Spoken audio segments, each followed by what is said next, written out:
بسم اللہ الرحمن الرحیم۔ السلام علیکم ناظرین، 8 اکتوبر اور آنے والے مزید 8 سے 10 روز کے دوران ملک بھر کی متوقع موسمی صورتحال اور نئے مغربی سلسلوں سے ملک کے مختلف علاقوں میں شروع ہونے والی طوفانی بارشوں اور سردی کی آمد کے حوالے سے بڑی اپڈیٹ کے ساتھ حاضر ہوں۔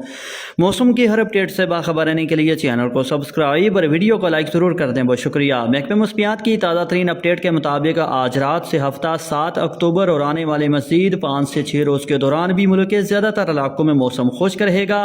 تاہم تلورز اب آنے والے دنوں کے دوران خشک موسم کے بعد طوفانی بارشوں، آندھیوں، برف باری، سردی کی آمد اور ملک کے مختلف علاقوں میں ژالہ باری کے لیے تیار ہو جائیں۔ تفصیلات کے مطابق نئے مغربی سلسلے کے باعث آنے والے دنوں کے دوران ملک کے شمالی پہاڑی علاقوں میں بارش اور برف باری کا امکان۔ اسی سلسلے کے باعث 9-10 اکتوبر کو پشاور سمیت صوبہ خیبر پختونخوا کے مختلف بالائی اضلاع میں اور مری راولپنڈی، اسلام آباد، خطہ پٹھوار،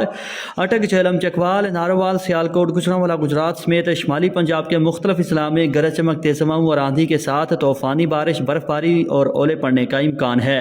اس دوران ملک کے دیگر حصوں میں تو موسم خشک ہوگا۔ تاہم تلورز 15، 16، 17 اکتوبر سے مغربی بارشوں کے زیادہ طاقتور، لمبے اور پھیلاؤ والے سلسلے کے باعث پنجاب، سندھ، بلوچستان، خیبر پختونخوا، کشمیر، گلگت بلتستان سمیت ملک کے زیادہ تر علاقوں میں طوفانی بارشوں، آندھیاں چلنے، برف باری اور بعض علاقوں میں شدید ژالہ باری کا امکان ہے، جس کی وجہ سے ملک بھر میں اچانک سے سردی کی شدت میں اضافہ ہوگا۔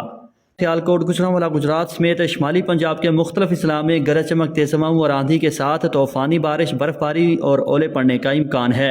اس دوران ملک کے دیگر حصوں میں تو موسم خشک ہوگا۔ تاہم تلورز 15، 16، 17 اکتوبر سے مغربی بارشوں کے زیادہ طاقتور، لمبے اور پھیلاؤ والے سلسلے کے باعث پنجاب، سندھ، بلوچستان، خیبر پختونخوا، کشمیر، گلگت بلتستان سمیت ملک کے زیادہ تر علاقوں میں طوفانی بارشوں، آندھیاں چلنے، برف باری اور بعض علاقوں میں شدید ژالہ باری کا امکان ہے، جس کی وجہ سے ملک بھر میں اچانک سے سردی کی شدت میں اضافہ ہوگا۔